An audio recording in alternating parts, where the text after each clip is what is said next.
Halo, selamat pagi kawan-kawan investor saham. Kali ini kita akan bahas fenomena yang masih terjadi sampai saat ini di Bursa Efek Indonesia. Kalau nggak salah saya catat dari tahun 2022. Ya, dari tahun 2022 berakhir eranya value investing. Jadi dari tahun itu setiap saham-saham value mengalami kenaikan, selalu ada yang mengguyur, selalu ada yang menahan kenaikannya ya.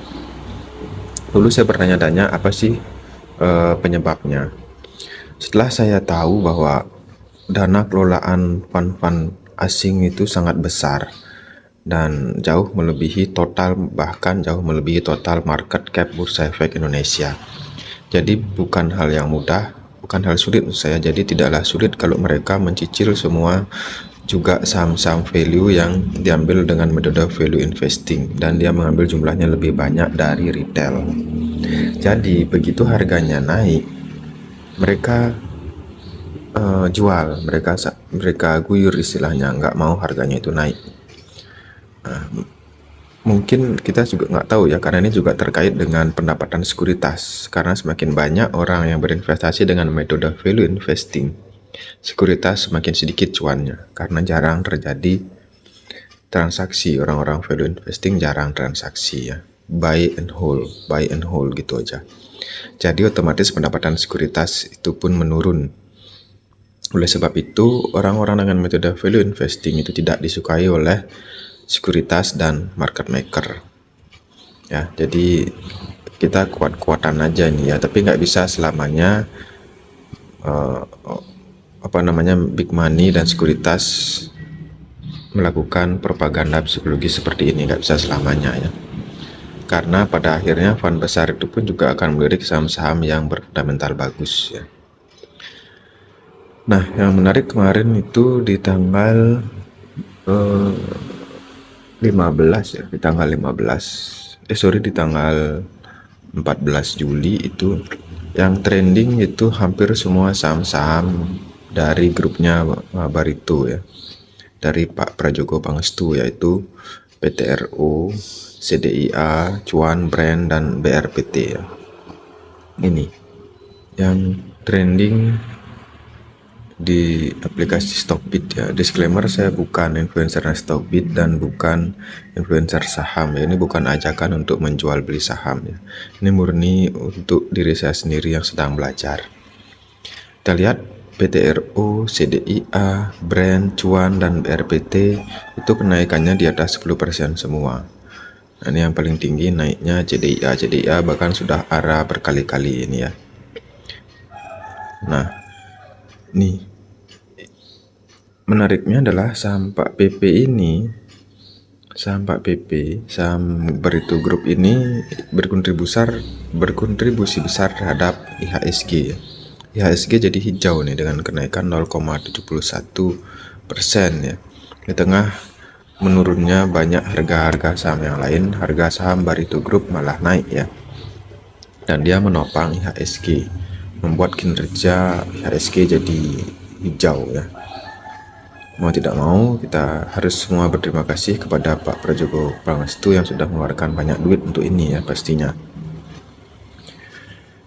Nah, ini kita lihat top gainernya, bahkan ada CDIA, PTRO yang masuk top gainer ya. Ada banyak juga di hari itu saham-saham dari Pak PP yang masuk top gainer, cuma ini karena layarnya terbatas jadi nggak terlihat ya. Yang terlihat hanya CDA dan PTRO. Nah, tapi jika kita lihat dari metode value investing, kita ambil contoh satu ya, PTRO. PTRO ini net income-nya di bawah 1 triliun ya, di bawah 1 triliun. Tidak pernah mencapai 1 triliun net income. 2024 154 miliar, 2023 186 miliar ya. Nah itu, dan di 2025 diperkirakan 167 miliar. Nah kita lihat juga EPS-nya, earning per share-nya, laba per sahamnya itu juga tidak pernah di atas 20 ya, tidak pernah di atas 20. tahun 2024 hanya 15, dan tahun 2025 diperkirakan disetahunkan hanya 16 ya. Nah, jika kita lihat nih, kita bandingkan dengan saham-saham batubara lain ya, ada ADI, ABMM, dan saham-saham energi ya juga ya, dan Pegas itu semuanya merah ya. Pegas, Indika Energi, ABMM, ADI itu merah. Saya ambil contoh satu ABMM. ABMM ini laba bersihnya selalu di atas 1 triliun. Jika dibandingkan dengan PTRU jauh sekali ya, jomplang.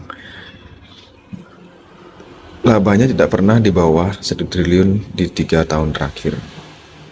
Kemudian kita lihat IPS dari ABMM. IPS-nya itu selalu di atas 500 ya.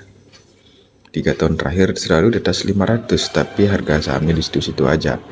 Begitu dia mau naik, seolah ada yang nahan. Tapi bagusnya saham-saham ini, saham-saham value investing milik Lo Keng Hong ini, begitu turun, ketika yang lain turunnya di atas 5%, di atas 3%, saham-saham yang dipegang Lo Keng Hong ini tidak pernah turunnya di atas 2%. Seolah-olah ini ya, baru seolah-olah beliau nahan sahamnya agar tidak turun ya, beliau beli. Nah, jadi ini fenomena yang terjadi sekarang di Bursa Efek Indonesia.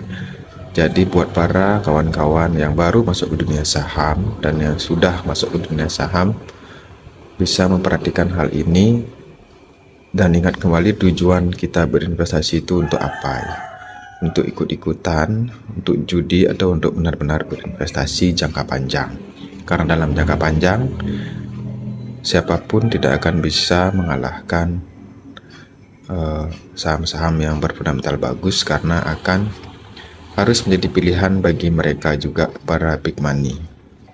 Jadi kita tunggu saja ya, kita bersabar. Walaupun ini bersabarnya sudah 3 tahun ya.